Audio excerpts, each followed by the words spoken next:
Like what's holding a newer rep back at the booth from taking the time and dropping down and being just as excited about a toupee trimmer? Maybe not just as excited, but happy about that and happy about an ultimate set. Like what's the missing ingredient there? They're worried about their paycheck. You are going to go out, you're going to do appointments during the week. So you come into the event and you've made enough commission to cover all of your booth expenses. So you're just there to work, have fun with people, and you're not stressed. Because when you're worried about like, oh, this show's going to cost me $1,000, how do I make $1,000 real quick?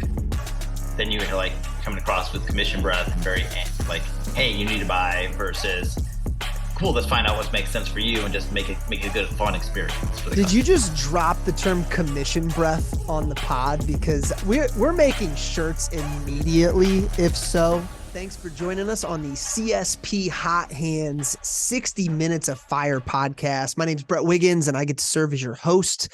So what is a CSP? CSP is a Cutco sales professional. There are a lot of them out there, and they've all got a different answer to the question, why do you sell so much? Our mission is to find out the answer to that question from as many of them as possible. These next 60 minutes are designed for Cutco sales reps who desire to learn from our best in the field. So we interview top sales professionals from around the country with questions provided by their peers to make all that happen. 60 minutes of fire means we get straight to the point. Let's do it.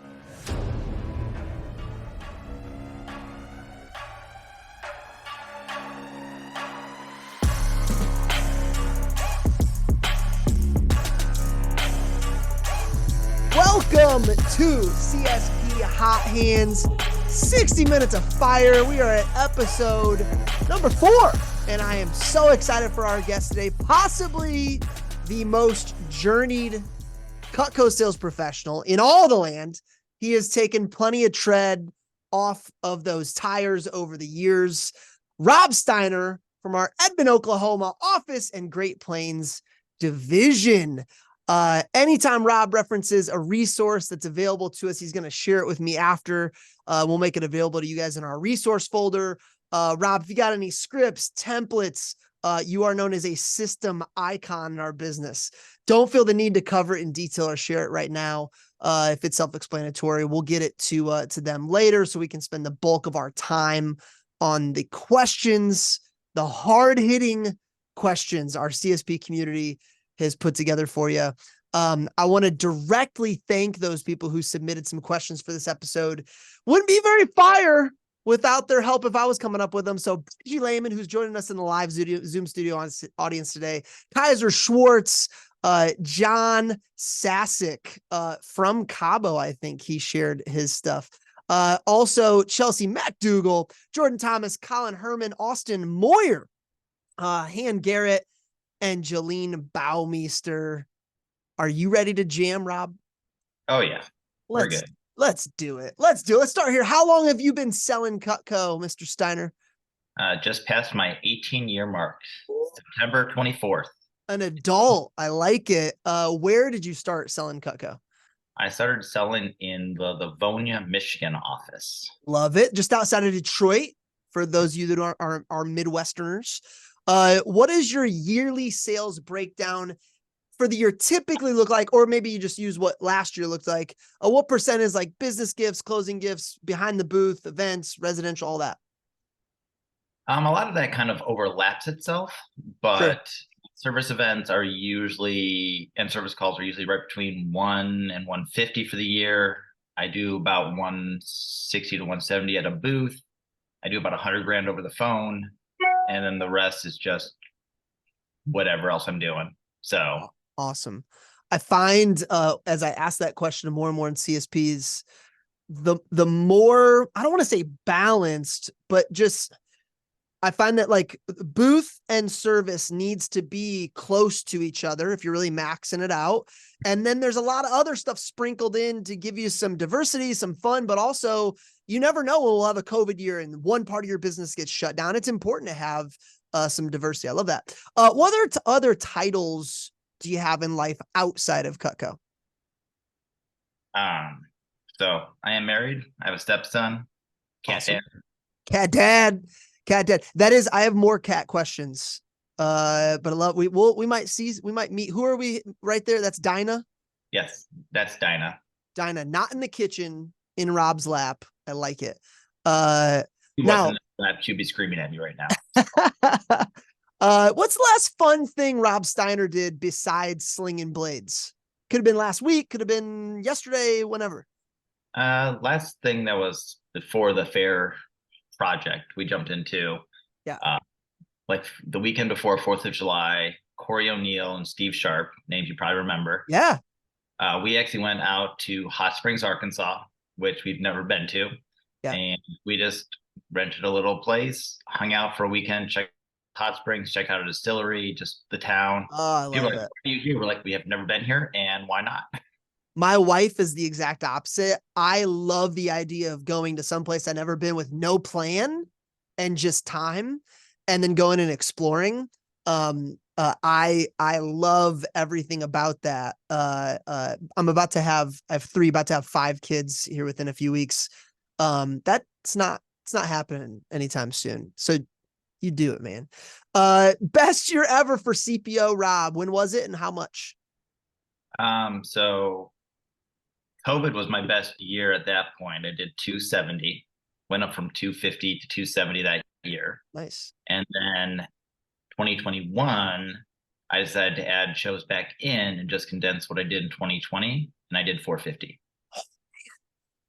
Oh, we're gonna dig into that quantum leap at some point. What went into that? It feels like it was two. I'm sure there was stuff you implemented during COVID, then added events back in, and wow, I'm hearing that story a lot. And something that has resonated with me multiple times now is don't waste a disaster. Like don't waste, that creates new opportunities. Last question for you before we get into the good stuff here. And maybe this is the good stuff. What's something in the works? Maybe it's an order, a program. You've got some national presence in some programs, a business relationship. What's something that you're excited about that's in the works right now? One cool thing is I am the video now for the SCE Tier 2. So I went to Olean for the first time. Oh, cool. Still not been to the factory, but I went to Olean. And we got to record new videos for everybody, new training, because that was been from years ago. So Joffrey Grimes and I went out there with Robert Danbury, hung out with Dave Bush for a couple days, took some videos. Oh, anytime with Dave Bush is a good time, man. Shout out Dave Bush, our head of events, everything. Did you guys use the Cutco kitchen or where'd you shoot? No, they were repainting it. So we got to do it in their little training room in the basement of that building. So, but you got to see the Cutco events headquarters, though, I'm assuming, right? Yep. Pretty sweet setup Dave and his team has created in there. I could work there. That's pretty cool. All right. And you're telling me Rob Steiner has never toured the factory? Nope. Oh, I got to see Return and Repair. I got to tour that. You need to ask Matt Lack, shout out Nick, next time they do their Olean visit, which might be coming up for you guys, be like, hey, can I get a fake TLA, like an honorary Leadership Academy promotion to get to? I feel like you've earned that. I don't know. It's just me. All right, let's dig into this. I want to know how you built your business into what it is today, considering you essentially started all over again in a new state a few years back. Tell me a little bit about what that process was like and how you got it to where it is now. Yeah, so I'd done Cutco for 11 years, was very consistent in Michigan, and moved to Oklahoma. I literally had 84 customers in all of the Southwest region. Oh, wow. Not a lot. Not a lot. Yeah. It's exactly. A big area. It's a large area. And 84 customers. Great. Perfect. Let's go. So I planned it where I was going to move right before our state fair started. So I literally moved down. The next day I was in the booth working. So there was some strategy there. You started before a big, well, I don't know if it was big then, but a bigger event. It was not as big, but it was still a solid event. Yeah. So I moved down. I jumped into the Oklahoma State Fair, into the Tulsa Fair, because that was what I was planning on using as my kickstart to get me new leads, sales, Smart. everything. And before I left, I spent that summer just cranking out service calls and events and everything I could in Michigan just to kind of Mm-hmm. take care of people. Yep. And that was, I believe that was my biggest campaign at that point, and did like 113,000 for the summer. Oh, So dude, that speaks to when you combine a strong why and urgency, magic can happen. And it sounds like that last campaign in Michigan was like, hey, and I love your heart, dude. I mean, it genuinely was. I want to take care of these people. I'm moving, 12 hours away or however far it is. It might be 20. I'm geography was not my thing. Um, from Tulsa to Detroit. yeah. So it's like I want to take care of these people, but also urgency because you had a deadline for the state fair, and that's awesome, man. It's hard, I have to imagine, to join a powerhouse events team and find your place, right? You were joining some pretty special people in our business. Um, and you in your home division of Great Lakes, then you were near the top of that food chain, but then you move into the Southwest, where the Southwest expectations at that time, it was not the same place you were coming from. Yeah. What tips can you give to help people when you're transitioning into a team that has some real powerhouse leaders, whether it's finding new events or developing? What was that like? How did you navigate that? Yeah. So when I had moved down here, my goal was to get to 1,000 customers in my database in the area as quick as I could. So you That set a was goal right away, 1,000 customers. the year before I moved down there. That summer, they did 3 events in Oklahoma in the summer Okay. because Okay. there's 2 CSPs, and a lot of times they just went and did stuff with the Texas team, the Dallas Fort Worth area, which was the same territory. Got it. So that next summer, we did, I believe, 18 events, because I just went out and said, I will work anything and everything to get to my 1,000 customers. So 600% increase. Nothing crazy. Yeah. yeah, Just, one a week, it's fine. yeah. And some of those events are still on our thing as like quality stuff that I will work. Some are just, hey, these are more for newer people at this point. But it was a way to jumpstart my business, which is what I needed. And I hit my 1,000 customers actually in 2020. So, Oh man, that's congrats, dude. And I want to make sure I'm hearing it right for those listening that maybe are in a similar situation. It was like, I'm gonna work every week. So even if I find a week with an event that like maybe it's sus, if it's my best option that week and my goal is to hit 1,000 people on my ROR in this area, I'm working that event. Was that kind of your mentality going into that first campaign? yes. Cat's already making an appearance. I Yep. love it. That was Mr. Moo. He leaped off the TV over me and ran over to the window. I So feel like you remember that. Do you remember that Michael Jordan, Larry Bird commercial where they're playing horse and they're like shooting off of planets? And I feel like that's what you just described, off the TV. Off. So yeah, when it was that first campaign, you were like, I'm gonna find the best event available every week and I'm gonna work it regardless. yep. And I did just within a 2-hour radius of my house. So Oklahoma City, Okay. North Arkansas, Enid, wherever. So 2 hours for you is like, not a big deal. What's the furthest you've driven for an event for, let's say, a week or less of work time? For a week or less. I mean, I went to Michigan for 3 events this year. And how far is that drive? It's about 14 hours from here. Now, for you, in that case, 14 hours, is that based on I've got the client base there to market to make that worth the trip? Was it tied to anything else that was like, hey, I'm going there anyway? A lot of times I'll try and tie them into things. Yep. And if I'm involved with the team, I want to help the team grow and find new things. So we tried 3 new events in Michigan this year. One basically flopped. One they're not doing again, but was decent. And the other one I think is going to be on the schedule every year. I worked out with Colin. Basically, I did 2 weeks at the Indiana State Fair, drove up to Michigan, worked. Yeah, you did. We thank you for that, by the way. So I got to work with Colin again at that one. It was a profitable event, and yeah. We don't Friday, call him Colin anymore, by the way. We call him Cactus Colin. Cactus Colin. Okay, He's got a new hat. I don't know if you've seen it. Maybe I've if seen. I get really crazy about editing in the video, I'll add a pic of Cactus Colin with his new cowboy hat. He's a We big definitely fan. need a picture in the video. Just When it comes to trying out these new events, it sounds like you come up from a standpoint of, if I've got enough data to support that it's worth trying, I'm going to give it a shot. And obviously price comes into that.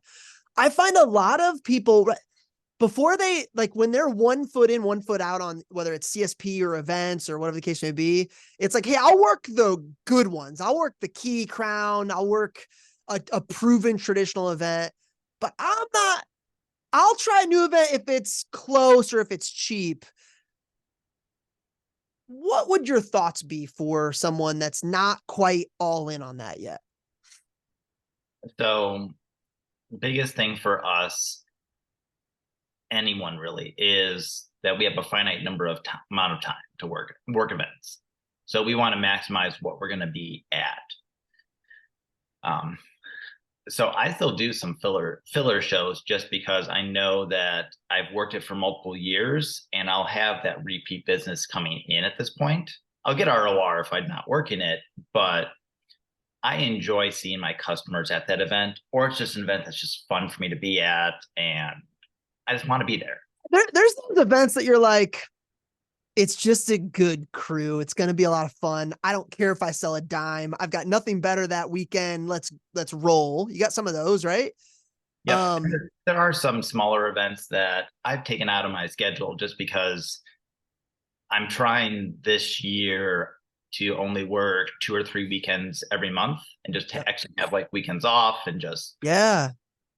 And good for you, man. I know as a former self-diagnosed grinder, that can probably be hard for you, but also at the same time, when you look at it, it's like, it might be best for my business to do that. What ultimately led you to make that healthy, I think, decision to kind of start to turn that this year? What was that, a coaching conversation? Was that just a realization? What was it for you? Brett Wiggins actually talked to the TGP team about like how he leverages his time. I don't know if you know. Shout out Bert, December guest. Yeah, talk a little bit about that leverage. So Bert works like 7 or 8 state fairs, so he doesn't exist for like 5 months.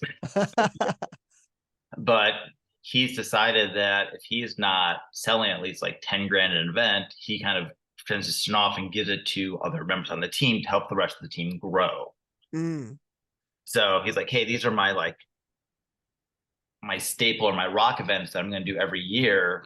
And then these other ones, I'm okay letting go to the team because it'll still be a quality event for them. It can build their business. Because when everyone on the team's healthy, it's a better team experience for everyone. Yeah, man. And he's still getting ROR on those events, right? And it reminds me, like, for me, I always see things through the scope of like a district manager. So as a DM, I promote, hey, your first summer, you need to be all in on building your team and having a pool of candidates to choose from for your fall staff.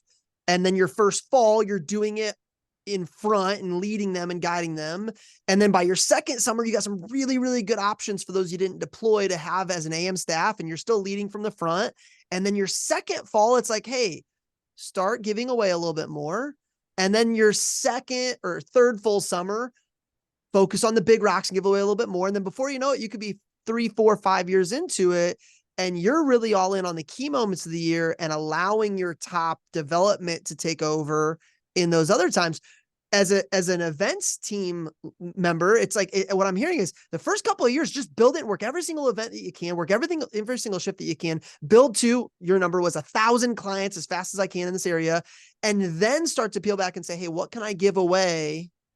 So that way, are you finding yourself now, like, you have more energy for these top main shows that you want to work? How are you approaching and able to approach these other shows differently now that you don't have these other little shows every single week? A lot of it is just efficiency of having a mental break. Yeah. For years, I was the grind rep. That was me. I didn't do pushes. I I didn't do. remember seeing you on stage at SC2 and thinking, is he gonna fall over and pass out? I remember it distinct. I was probably, I don't know. What was your last year in the Midwest? 2016. Okay. It may have been 2014 or 2015. And I just remember thinking, That was my first big SC2. Yeah. I was like, Rob's gonna die. Rob's gonna die. So it's like mentally you get that break, so you perform better at your big shows. Mhm. You Awesome. got it. Okay, so one more question on geographical situation, because I think there's a lot of people who they desire to branch out and have a larger span of client base. It's kind of fun. I remember talking to Janet Wiggins, shout out Wiggy, where I think there's only a couple states left she doesn't have a customer in, and that's just fun, right? I remember one time before I was around, she wanted to make a sale in Michigan, Indiana, and Ohio all in the same day, and I think she accomplished that. It's just these mind games we play with ourselves to have fun and keep it fresh. How do you maintain now? Because I think service, you always want to do right by your customers. You're going to go the extra mile, is what I've known you to do. It's not above you to go personally deliver something to make something right, even if it means going out of your way. How do you maintain your client base when it is spread across such a wide geographical area now, multiple states, multiple regions, multiple time zones? So the service event program really is what I Mm, dived into. mm. Just because it's an efficiency thing more than anything. And I still have those people that are like, "Hey, you used to come to my house." I'm like, "Yeah, that was how many years ago?" We don't really do that now. But I just explain, "Hey, if I'm driving around and doing appointments, I can do like 3, maybe 5 in a day if I'm going crazy. Yeah. But at my sharpening events, I have one this Friday with 15 people scheduled at it. So it's really being intentional on when I'm in areas and letting my customers expect. So my Michigan customers always expect that I'm there right around April, May. I'm doing sharpenings then. And then when I come up again right after Thanksgiving, those are the times they know I'm there. They know there's a cadence yearly that you're going to be around. So 2 questions on that then. When you do know that you have you're not going to be around in the spots that you're doing demos all the time.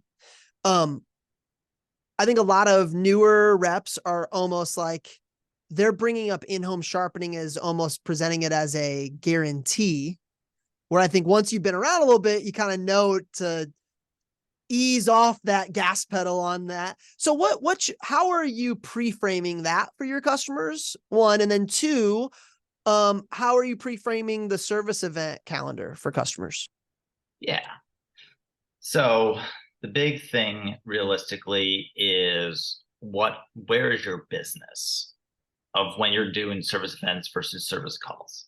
When you got 200-300 customers, cool. Service calls are great. Go knock them out. It doesn't make sense to be at a service event unless you're with a bunch of other people doing it, and it's like dirt cheap to something to get your feet wet and try it. And that's kind of your building phase of the business. Once you're at that like 800, 900,000 customers, that's when you're more in that maintenance phase, where I've got just so many people in my CRM that I could just do service calls every day and I still wouldn't get through everybody. So I hear in the back of my head, I heard Joffrey Grimes saying, liar, you can do, you can. no, No, I know it's not real, but I just, in the back of my head, Joffrey was just so like, I will do service calls from 2 a.m. to 10 p.m. every day. And I'm just joking, but no, he would try that, yes. One of my best buddies. So yeah. So are there any special situations that pop up with service when somebody is 8 hours away that you've learned how to handle creatively, that you're still able to fulfill and help that? And I don't want to say an annoying customer, but maybe just somebody that they're a little demanding of, hey, I need this. I need something in home, whatever. Yeah. So big thing is when I'm at a booth for your previous question and I'm talking to somebody, I'm like, hey, just, we do local sharpening a couple times a year. If it's an area that I'm actually going to service, I won't bring that up if it's not something I'm willing to do. Mm.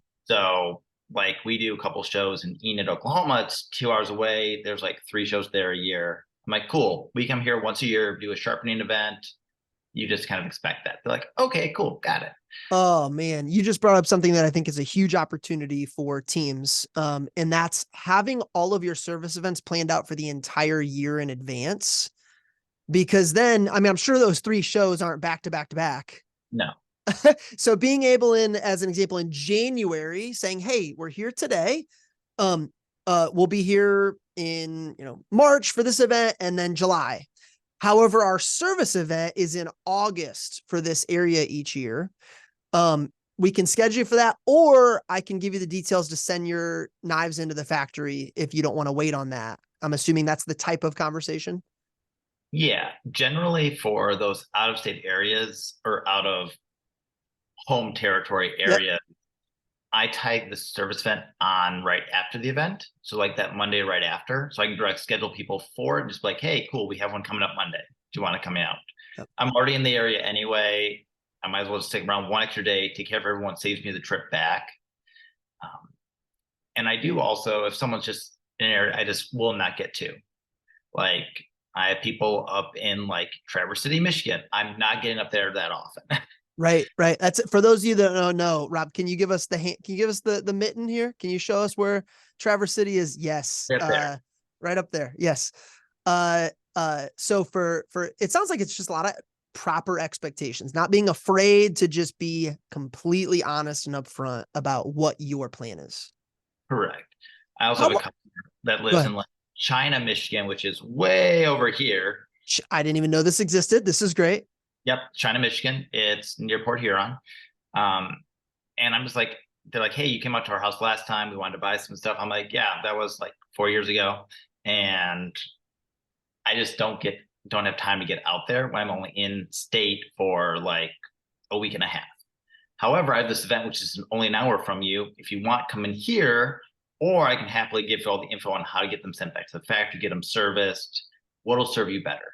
And some people just are not willing to drive 20, 30 minutes an hour. I'm like, well, I drove 14 to get here. So let's switch gears to another one of your strongest traits. And I knew this already, but based on the questions coming in, it was clear that this is known across the board. You're known for consistency, man. It's one of your most impressive traits. What do you think drives you to be so consistent, and how did you build that habit? Realistically, when I started, I was not that push rep. I did a couple times. I got like near 10 grand. I'm like, cool, awesome.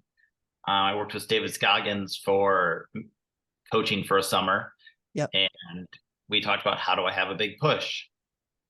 And so I went out, I did 200 phone calls on Saturday, did another 200 calls on Sunday. The terrible thing for Saturday was I didn't book anyone until my like 81st phone call. That was my first appointment. Demoralizing. Yep. Got my second appointment booked on call 111. And it ended up with like 13 scheduled that day. But yeah. So I did postcards for my customers. I did a couple shows. I did appointments. I did 13 in-home sharpening appointments in one day.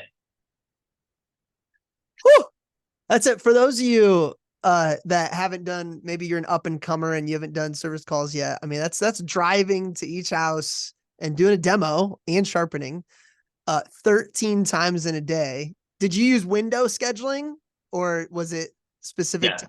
I was doing window scheduling, and if I finished early, I was just calling people that were in the area, like, oh, hey, you're within 2 miles. Let's call you. And I stopped by, basically. And I sold like $2,000 that day. It was terrible. Yeah. So you sold 4,500. So you go after this big push, you really go all out for it. And is that the moment that you're like, I'm just not a push rep, I'm going to lean into consistency? I mean, what was it for you? That push, I wrote up like 125 orders during the push. The most I've done during a push is 175 orders, which is just dumb, but it was awesome. But that was how I figured out how I could grow my business. because I can Mm, only do so much every single week without just like feeling like I'm burning myself out. yep, So if I set up something where I'm doing something work related every week, because it keeps me where I don't have to restart everything. Because there's always that lag when you come back from vacation of I for don't really sure. book right now, and I have to do phone time, not do shows. So if I'm going on a trip, I have a service event scheduled right after I get back that all the marketing is going out while I'm gone. So I come back and I can jump right into an event. Or I'm Dude, saying, I like to compare that to like in sports. I remember in high school, um, if there was practice on a Saturday morning and somebody went out and had a little bit too much fun Friday night, they might text coach and be like, "Hey, I'm sick. I can't make it." But if it was a game Saturday morning, they're showing up. So it's like if you have to come back to phone calls to create activity, dude, not happening. But if you're coming back to a game, an event, or I'm showing up, right? right, exactly. So it's just as long as I constantly have stuff ahead of me ready to go, I'm never in that like restart mode. If How that long makes did it take you to learn that, Rob? Oh, that took a long time. Yeah. Yeah. And it's funny because like I feel like we go through this cycle of like, okay, we realize there's a problem, but we don't know the answer. And then after we get so frustrated with that, we end up finding the solution. So we know what the solution is and we don't do it. And then we don't do it long enough that we get so pissed off at ourselves that then we finally do it. It works. We do it for a little bit and then we stop doing it. And then eventually now it feels like for you, you're in that phase where it's a habit. It's internal. It's just part of your business. Yep. Um, I can coast for the year and I'll sell right about 400 at this point. it's got to be a good feeling to show up January 1 and know 400's kind of baked in.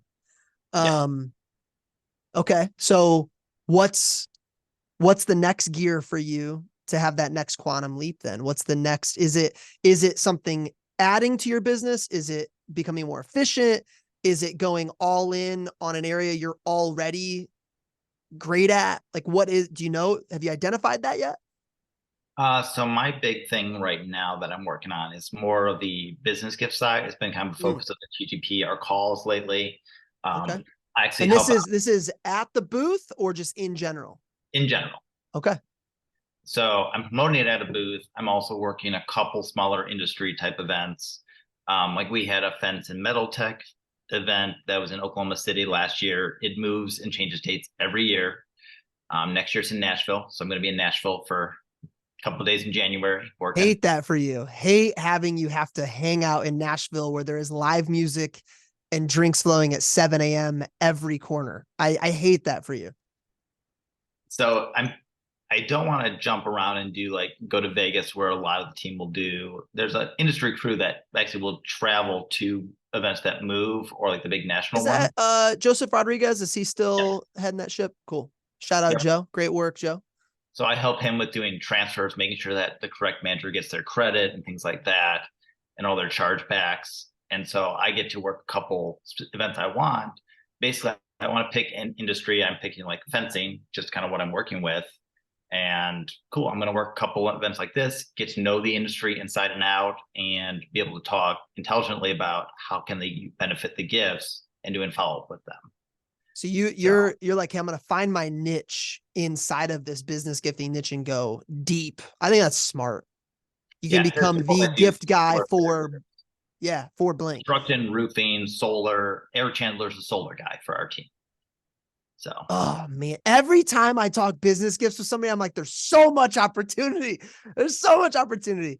It's definitely the buzz for sure right now. So a lot of people, I know we had Rob on for the first episode, and he talked about how he's developing a program for introducing business gifts at the booth and leads and all that. And you're known for closing lots of orders at the booth. I mean, your orders per day are often in the double digits.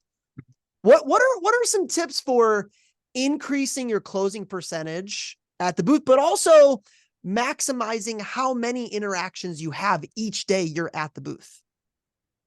yeah, in terms of interactions, it's just getting people to come over and look at us. It's have wave at everybody, say hi to everybody, Yeah. interact with them. Um, I'm not the most like verbose, loud. Hey, what's up? I'll wave and say hi and Yeah. talk to people. That's why usually I'm with someone else in the booth that's very, very outgoing and extroverted. And I'm like, bring people over for us. And I just let them be That's there. so good for the group to hear, because I think there are a lot of introverts that are maybe like, oh, it's just not my personality to say hi to every single person that walks by. You're saying you get it done even without faking that, right? I will still say hi to people. I'll wave at people. I try and pet all the dogs that walk by the booth. It's great. Um, but I will just work with whoever I'm with and be like, hey, this is your strength. If there's not people at the booth, I'm gonna let you just draw people in because that's what you're great at, and it'll be make the booth better in general. Dude, was there a moment for you where I'm sure as a new events rep, was there a point in time where you tried to be the outgoing, say high energy person at the booth? And then was there a point where you shifted and said, hey, this person's good at that, I'm going to lean on them? Was there a moment that you made that switch? That was pretty early on because it doesn't come across as authentic if that Yeah. you're trying to be something you're not. And Yep. I'd rather have my customers have that connection with me of what I actually am. I love, dude, I love the idea of, I'm a big fan of doubling down on strengths versus let's improve our weaknesses. We shouldn't be unaware of our weaknesses, but it sounds like you are. You're completely aware. You're also aware of, hey, here's my teammate's strengths. So let me ask you this. If that's your conversation with your teammate in the booth of, hey, this is your strength, as an introvert, what's something that's one of your strengths that you find yourself helping your teammates with? One of my things is keeping people around the booth and Mm. interacting with them. Because when people are walking by and they see that people have stopped and are interacting, even if they're not the most qualified people, they're like, what are they doing? I want to be part of whatever's going on. And more people will come over. Mm. So So I love that. Just the awareness of, hey, okay, we're working in the booth today. Here's my strengths. Here's yours. How can we work together to benefit not only each other, but our customers too? mhm, exactly. And just having fun in the booth with people. There's like Carlton Thompson. He and I are exact opposites on energy. If you've ever talked to him, super high energy, super outgoing. He is that loud, boombox going, music everywhere. That is his life. The team went out yesterday in Dallas and went to a super fancy restaurant. Bill was like 10 grand after the state fair. It was great. Ooh, a Um, little celebration. Unfortunately, I missed it, but they went out to a piano bar afterwards and they threw money at the problem and got Carlton on stage playing the drums with the piano guys because that's what he does. He was in the drum line for the Thunder, and so For the OKC Thunder? mhm. No way. Dude, So I've heard musical, outgoing, everything. It's Carlton, right? Yep. Dude, I've heard his name so many times. All right, we gotta get my man's info, and I wanna see some drums on an episode. That's awesome. That's awesome. Um, so you're in the booth, you're maximizing those interactions by utilizing your teammates. Once you're in an interaction, um, how do you maximize your closing percentage? Because I feel like, what's the most orders you've ever had in a day at the booth? 20. I feel like it'd be so easy to be like thinking about your next person waiting before you're even done with, like, how do you maximize your closing percentage without rushing through it and not taking care of the customer? What are some things that mindset or strategy or pitch that help you be able to do that? So it, I feel it's just being authentic with the customer and meeting them where they're at. A lot of reps are not willing to like drop down properly, or they're not willing to let a customer buy a single piece. So we had Anthony Caetti, who was our like new guy on the team forever because we didn't have anyone else below him. But he has a great average order, but he was closing on average at an event 1.2 orders per day. Mm. And it was like a $900 average order, which is great, but you're letting all those other people walk. And how many times do we have someone that buys a replacement table knife? They come back a year later and they buy a flatware chest, a Oh yeah, cookware system, and it there's becomes our problem. power. I've heard many times the road to Hall of Fame is paved with lots of order forms, and there's Lots of, power in that. like I had a guy that bought replacement super shares from me in 2018. He came to the state fair this year, talked to Philip Tice, and bought a flatware chest that I got credit for. Nice, nice. So it's finding where they're at as an okay for a yes. So even if it's a trimmer on a toupee, I'm okay with that. And sometimes we have those, even if they're post dated. Judgment free zone over here at the Cutco booth. Okay. Yeah, we get a lot of customers that are like, some of the rural people come in for the fairs and some of them are missing teeth and they buy an ultimate and you're like, hey, cool, awesome. So if you're anything like me, this is the part of a podcast where you typically hit that fast forward button a couple times until the ad is over. But I'm going to ask you just to spend 60 seconds with me real quick, because if you're anything like me, you love trading time for money. And any time I can pay someone something that will free up my time, that allows me to focus on the big rocks in my business or just get time with my family back, I tend to do it. And when you're brand new in the business, it's pretty simple to track all your own expenses and categorize everything on your own in some sheets, scramble in March and April to get it all done from the previous year, and hop on TurboTax and hope that your taxes are right. Then you end up having your first big year in revenue and you decide to hire a CPA. And they are beyond annoyed with your lack of organization. And at some point it just clicks that you're actually losing money by not hiring this thing out. I've been a customer of Rising Stock since 2008, and I've never looked back. I've paid for financial coaching, categorizing P&L creation, and more as their client. And what's great is that whenever I wanted advice or had a question, they were more than willing to take time to help me out. Rising Stock has saved me tens of thousands of dollars on taxes over the last 15 years. My CPA has actually given me a discount before because of how detailed Rising Stock's P&Ls are, and it makes it so easy to make a plan with my CPA and my financial advisor in Q4 for investing because my books are always up to date. When I first went on the hunt to find partners for the podcast, I wanted to accomplish two things. I wanted to find someone who desired to have a larger impact on our CSP community, and I wanted to find someone who I believe filled a void for that community. Rising Stock and my books do both of those things. After giving a financial message at NET a few years ago, it dawned on me that our CSP community just does not get the financial advice and support that is built in for our management team. This podcast is not just about helping you make more money. Now I can say it's also about helping you keep more of the money that you make. Rising Stock is the basic plan for CSPs who are sole proprietors or just 1099 independent contractors. And my book is the bookkeeping available for those who are incorporated.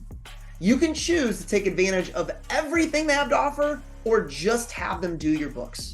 They really just want to help you run an awesome business and take it off your hands. And I highly encourage you to at least check them out by going to their website and looking over things.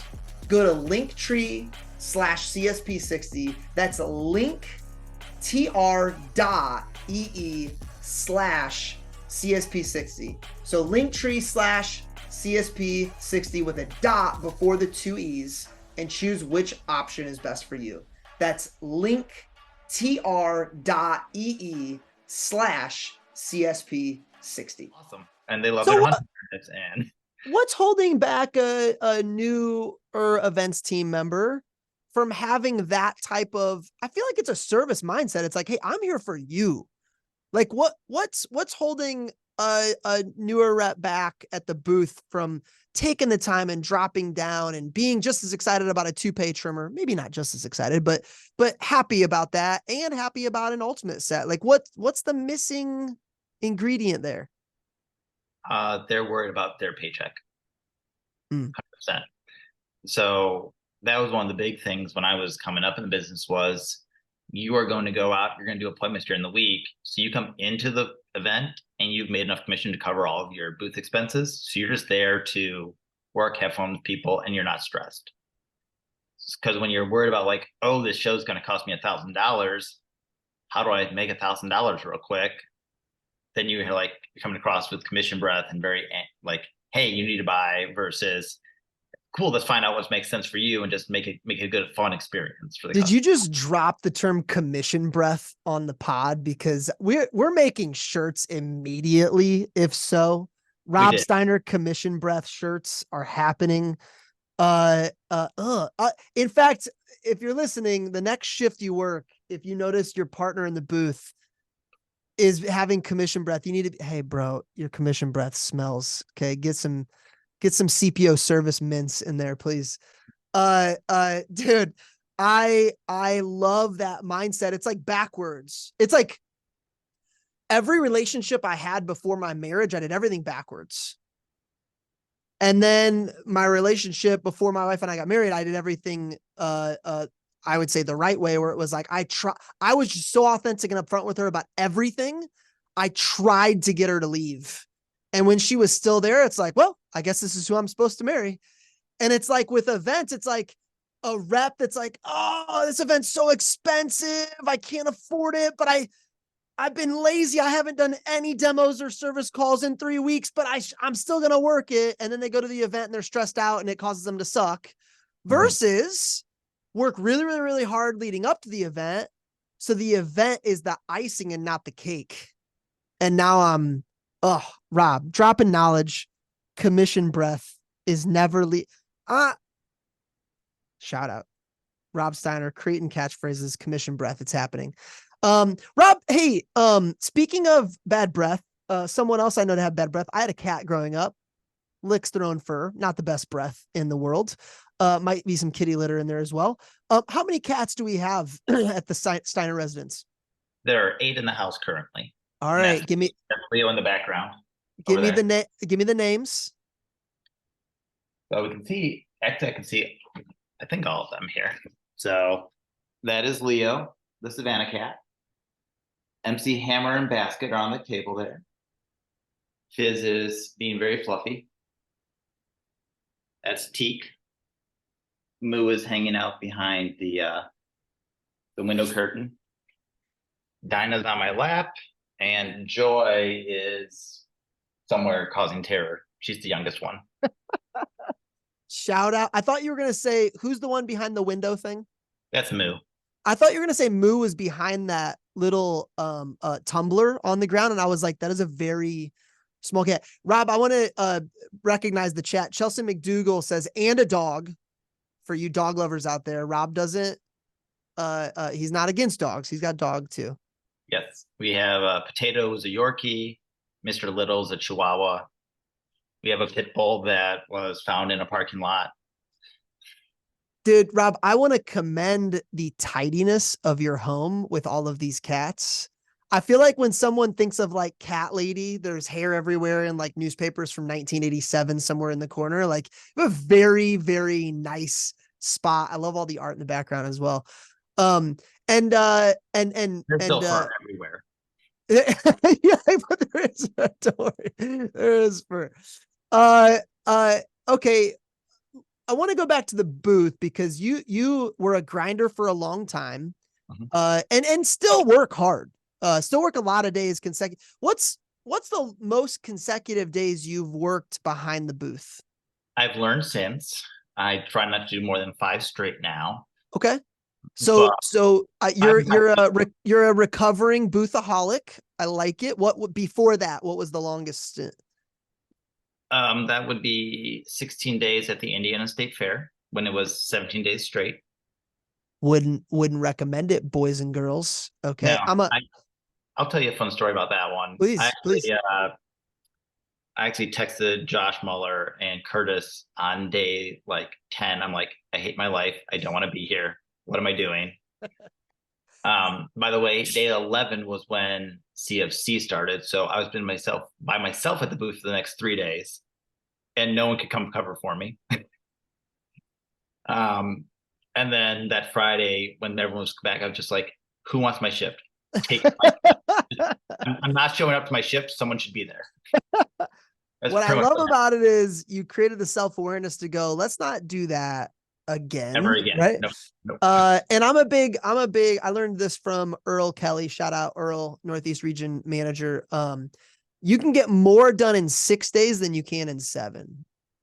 And I think once you reach a certain level and you learn to leverage your skill set, you can get more done in 5 days than you can in 6. So how, even working 5 days in a row at a booth, that's a marathon. How can people avoid burnout when working that many days in a row at a booth? One thing is just having snacks at the booths. You're not always going out to eat fair food. You mean eating elephant ears and chocolate covered bacon 5 days in a row is not a healthy, sustainable diet to have great results at the booth? The bacon is for sure. He's like, I didn't say anything about the bacon. Get Oh, out of here. bison tots. Benji lives off those. It's great. Ben's Uh, pretzels, all the pretzels. Yeah, yeah. No, I usually go out and grab a couple like snacks. I'll have my gallon of goldfish. And at the state fair this year, Colin and I we got jelly, we got almond butter, we made peanut butter and jelly sandwiches at the booth because it was cheaper for us to eat. It was semi-healthy. We could have it whenever we wanted. So we just made it. It was sandwich time. So we just kept making sandwiches all day. I feel like as long as I can eat healthy more often than not, it's a win. So like, what's the time of the day you control the most when you're working shows? It's the morning, right? It's breakfast. If I can have a healthy breakfast and then a healthy dinner after the show, or if it's a late show, maybe I get that gap in there to eat something healthy. And then the rest of the day, give myself permission to eat whatever. Like, I feel like that's a win, right? And then having those easy snacks along the way, keep you energized. Usually I'll do in the middle of the day is when it's the busiest. So usually I'm not going to leave the booth and go find food. So that's when then my snacks and sandwiches and stuff happen. Usually I'll go in the evening when it slows down. That's when I'll go try something out from the fair. Mm, You know. you earned it. You earned it at that point. You earned Yeah. it. Uh, The big thing is don't be afraid to take time away from the booth. If you're getting in a funk and you're just stressed out or you're like, I'm done with people. I hate this. Go take a lap. Go wander the fair. Go look at something cool and come back. don't believe that lie. You're just overwhelmed, exhausted, get whatever. Take that. There I wish I would have learned that earlier in my career. I remember meeting with John Fiacco, and shout out John, one of my favorite people in the world. And I was a newer manager, and we sat down at his late night table, and we were asking all these questions, expecting like answers like, do this with recruiting or do this with training. And he was like, you know what? Sometimes I walk outside of my office, I take my shoes off and just walk in the grass, take a break. And I was like, Yeah. writing down notes like, oh, that's good. It's so true. There's so many things that can be corrected by fresh air and some sun and a walk, right? Come back and it's like, I don't hate people. I just hated people in that moment. Yeah. uh, what's a stat? I know you're a stat guy, Rob. What's a stat that you're super proud of? I do like 500 sharpenings a year. Mm. And Mm. and so much of my business is just repeat. And is that including like service events? Like Yeah. okay, so 500 sharpenings a year. Is there any metric like, hey, if you're doing this many events, you should have at least this many sharpenings per year? Is there any like thing that you found like that would gauge as healthy for a rep? Not exactly based on like events. It's more like how large our customer base is. Yeah. Yeah. And I'm sure there's a number, like if somebody has, by the way, I'm going to throw out a number and this is going to tell you how out of the loop I am on what's normal. Somebody has 50,000 customers on their ROR. They're not going to be able to do 50, right? Unless they build out a team or whatever the case may be. What is there a number of, hey, once you have X amount of customers, you should be doing X amount of service? If I have 300 to 500 customers in an area, I'll do 1 to 2 days of service events. What's an area? What's a radius we talking? Like a 20-mile radius. Okay. Some of our smaller territories like Bartlesville, Oklahoma, which is 45 minutes northwest of Tulsa. There's Claremore, which is like 30 minutes northeast. Muskogee's 45 minutes southeast. All these areas where they don't really necessarily want to come into Tulsa for events. I tried that this summer and did 3 one-day events within 50 miles of Muskogee, I had 40 customers. I was like, let's try it, whatever, who cares? Um, Between those three events, I think, only had three openings left between them. And I sold like 10 grand in 3 days. Just what I'm learning from you, man, is give it a shot. If it doesn't work, you don't have to do it again. But I if spent it's one day better, trying. Yeah. if it's better than your other options and you're excited about it, go for it. Go for it. We got about 7-8 minutes here, Rob. And this is a question. I didn't know if we'd have time to get into it, but I feel compelled to ask because I feel like it'd be good for some of our upcoming CSP candidates to hear. They might be on a team where it's all Hall of Fame CSPs and it's like, how am I ever going to get out of this layer of shift picking? Or how am I ever going to get into key crown events, whatever? Now remind me, are you leadership role or coordinator role on TGP? Brian is the head coordinator, but Calvin Lopez and I handle all the day-to-day stuff. Okay. So how did you work yourself into a leadership role, into a day-to-day coordinator position with such a prolific team like TGP? Realistically, most of them are not as organized or systematized as me. And I started off as I can get events rebooked. I can handle chargebacks in a timely manner because it used to be like, oh, shoot, this chargeback's going to be the coordinator's account next week. We got to run this. So everyone's just having all these charges randomly hitting full. So you're saying that's not good for retention of your best people? No.